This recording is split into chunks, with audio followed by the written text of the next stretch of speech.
he helps you lead you in the right path of being a Christian, like doing like um like leading you to be saved, because when you're saved, I mean, it feels good because you know where you're going. You know that you're going to heaven, and you know you don't gotta worry about dying and going to hell. And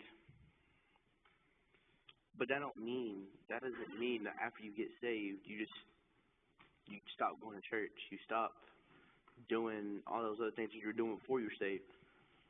You don't. You just stop. You stop doing the holy things. You still need to. You still need to go to church. And you still need to. And you still need to spread the word, read the Bible, which I don't think. I don't think a lot of people like genuinely like open the Bible up and start reading. To be honest, this week is the only time I've read the Bible to try to study, but and then when I was even then when I was studying, I got distracted, started doing other things which I probably shouldn't have, which I mean, but still God like forgives you for that stuff. You can like somebody can kill somebody, or you could just say you don't care about Jesus at all. You say you hate him, you don't believe in him, but he still loves you through everything that you say or do, and he still wants to try to save you. And I don't think, so back to what I said earlier, I don't understand like why we can't do the simple things. Like the hardest things, the littlest things are the hardest things to do. That don't make sense to me. It don't make sense why we can't do the little things for Jesus or for God. And I just think that people need to start doing more for for Jesus, because if we look at the world today, it's really bad. Y'all watch the news, stuff like that. Like there's a kid in my school. He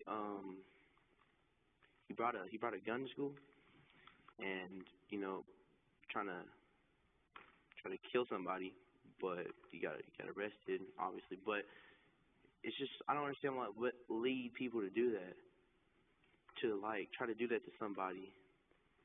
Try when but God can still forgive him. And I mean, does he deserve to be in jail? I mean, yeah, I try to kill somebody, but I I think like Jesus still loves him. He still forgives him. He forgives them for whatever they did, and he still got a chance to follow Jesus, follow God, and come to church and be saved. And I just think that's amazing how God is like that. I just think it's wonderful that He does that for us, and we can't do anything for Him, but we can.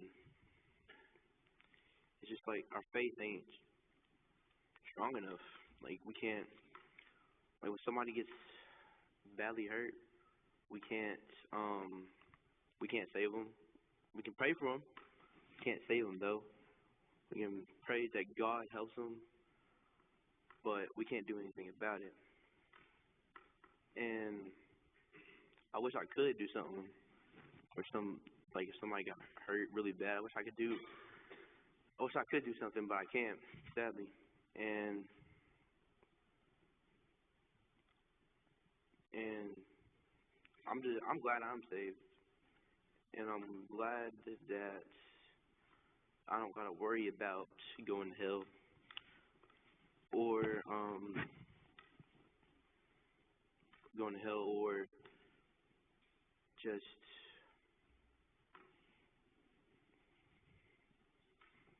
just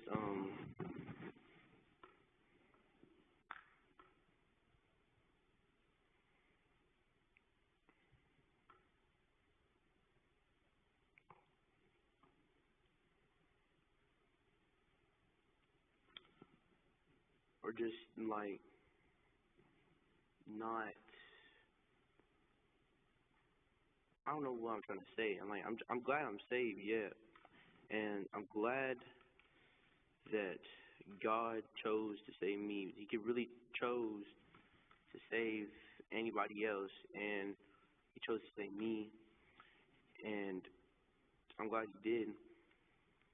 But sometimes I feel like if y'all ever gone through that time where you feel like you ask yourself, are you actually saved? You think you're actually not saved, and God tells you that you are. He lets you know, he gives you the sign that you are saved. I went through something like that. I'm not gonna go into detail, but I'm glad God did that for me and let me know. Now every time I'm not gonna lie, I still think that sometimes, but then God reminds me again, and that feeling goes away. Like as fast as it came, it goes away. And I'm glad God reminds me that I am saved and that I know that I'm saved. And it might seem hard to get saved, but it's really not. All you gotta do, really, just let God into your heart. If you feel Him knocking at your heart, all you gotta do is let Him in. It's that simple. I mean, you might think, and you just keep declining Him, saying no. Like somebody else, like you were standing there, somebody could say, God, I'll let you save me, or I'll go up to the altar and pray if this person does that. And you could be that person that He's talking about.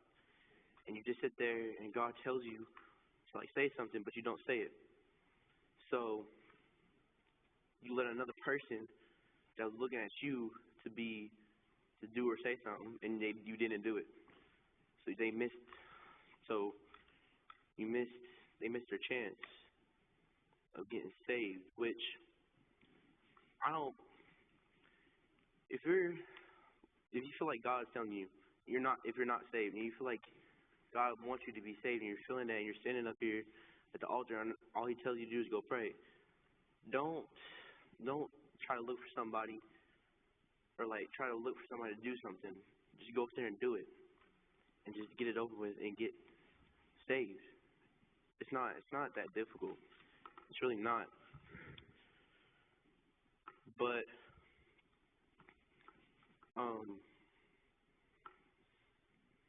and I know sometimes people, like everybody feels alone. They don't got nobody. They're stressing about something, and they just feel like God ain't helping them, but He is. You might feel like at your lowest point in your life. You might feel like you might have somebody in your family that's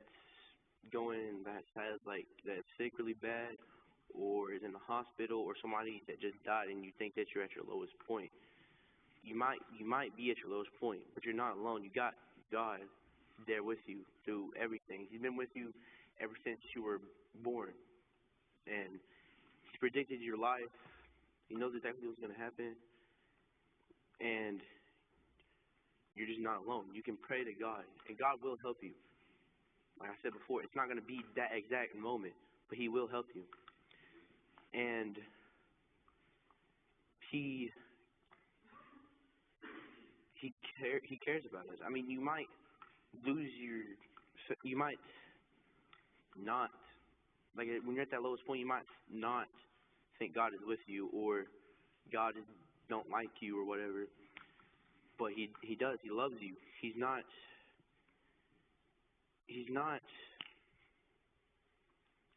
wanting you to give up on Him like that. Like He's putting you through these trials to, I don't know how to explain it. He's putting you through these trials to like I wouldn't say prepare you, but to like help you, to make you learn that God is there for you. Like Job, he put Job through a lot of things. He killed his siblings, or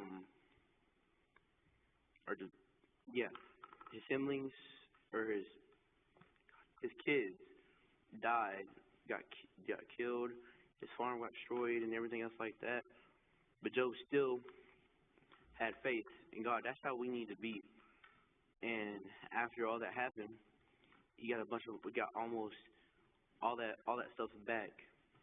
And that's just how we need to that's how we need to be. A lot of us ain't like that, obviously. Could you really say if something really bad happened to you, right? You like your family, they died, or something you really cared about got destroyed, everything got destroyed that you loved and cared about, that you had. Could you really sit there and say that you would still praise God? Could you really sit there and just think, God, I still love you. I know that you're going to do this for me. Could you honestly do it? Because to be honest, I don't know if I could do it.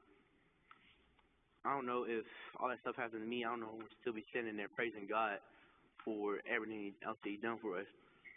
I couldn't. I probably couldn't do it. And that's sad to think. That's sad that I couldn't do it, but this is not a lot of us could. And sometimes I sit there and think about, like, is God really doing anything for me?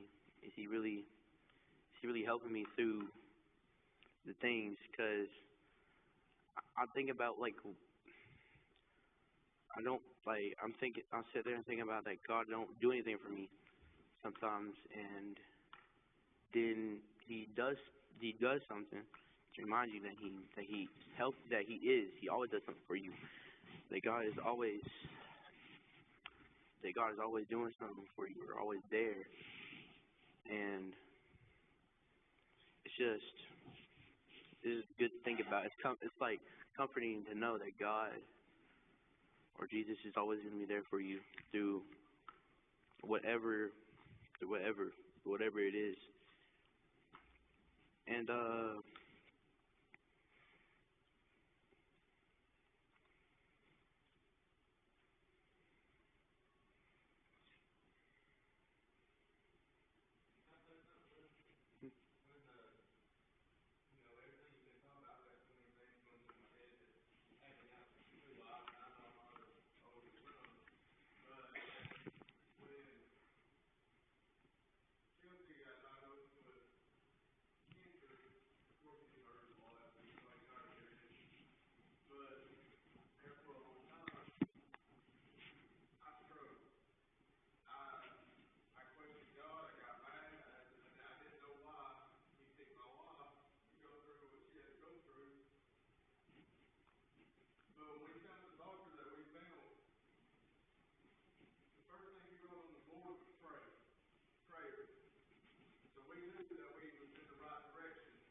pouring water on duck's back. Humble yourself. He lets you do that, and I told Sunday school, look, this is on my heart, how that if you humble yourself, then God will exalt you. But if you're going to exalt yourself, if you feel like you're better than everybody else, God will do your job. And if you're going to do God's job, and if you're going to exalt yourself, He'll do your job, and He'll humble you. And He can humble you. As Nebuchadnezzar, this is not great Babylon that I have it for my glory, and you know what? He's out there in the field. Next thing he knows, eating grass like an animal. And at the end of all this, when God puts you back in his place, He says, He's able to humble you. The one with pride in their heart, He'll humble you.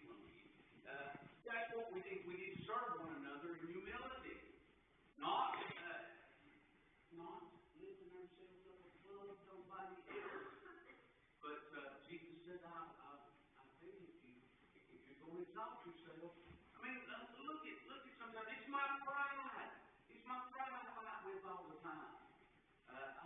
Nobody should never say nothing about me. Well, they said it about Jesus, so where's my justification? Where do I get off? Other people are suffering. Why can't I suffer a little bit? Well, I should never have to suffer. But Jeffrey, I appreciate you because you've humbled yourself in this. You've humbled yourself, Chelsea, and you put it into God's hands. You're not telling God how He's going to do what He's got to do. Just like the leopard, He told him to go down there and he didn't have no problem. That was not hard to dip 7 times in that river Jordan. That wasn't hard, but it was hard for him to get past his pride. Because he thought that it ought to be like this, that our free, we've got notions and we've got things in our mind, ways that we think it's going to turn out. And when it don't turn out that way, we get pretty mad. You know what? Humble yourself. God resists the proud this morning. And appreciate you, William. And you just honest witness as you can be. And this man that Jesus said went home justified, he said, be merciful to his sin. That's all. We're all just sinners, ain't we? Saved by the grace of God. Trying to help one another.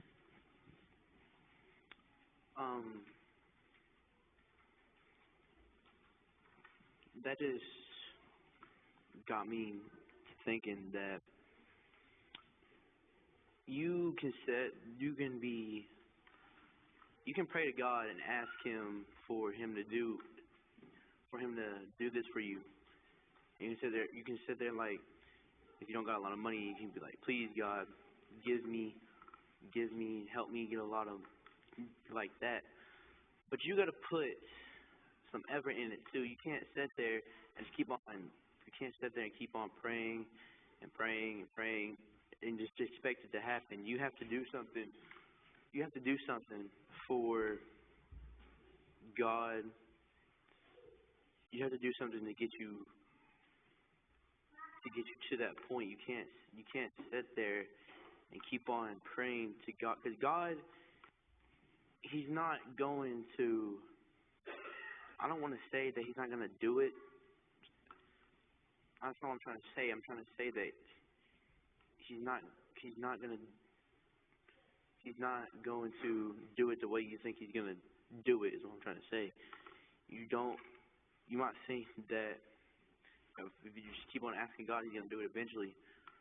But, I mean, yeah, He might eventually do something, but you can't sit there and keep on doing that and keep on praying and asking God to do something for you. You have to get up and actually try to do something to get you started, or to get you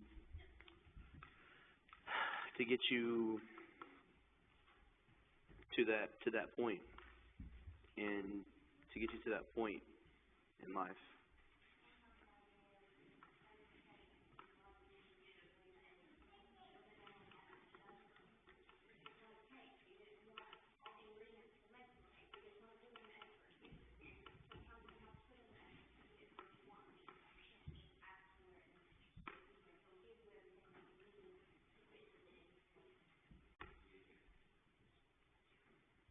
I'm gonna be honest. I think my lowest point in life is when my mama died.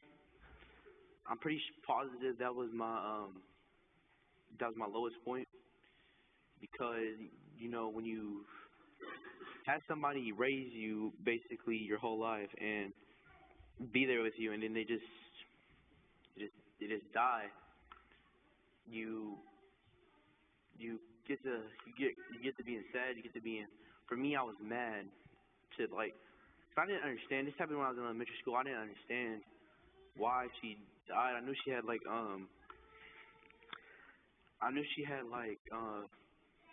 she had cancer. That's all I knew. And I just kept on. This happened when I was in elementary school when I was really young. I was so mad. I was sad. It's just like a mix of emotions, and people trying to comfort me or lead me to God, and I just kept on just basically saying no. I don't want, I don't want anything to do with him. I don't want, I don't care what he has to say, like he has to do for me. I don't care what you're trying to do. I just want to be left alone. I remember when I got saved. I was in, I don't know what grade. I can't remember what grade I was in. I knew I was in elementary school, and all that anger and all that frustration and all that sadness just went away because now I know that she's in a better place. That she don't get to stay on this earth and have all this pain, all this sadness, all this mad, always being mad or don't have to feel all this pain anymore. That she's in a better place. That she is in a place where she's happy.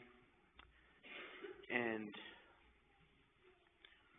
I can't wait to be up there with her and get to see her and get to be up there having no more pain or anything or having no more troubles. I'm not gonna worry about anything else. I'm just gonna be up there and I just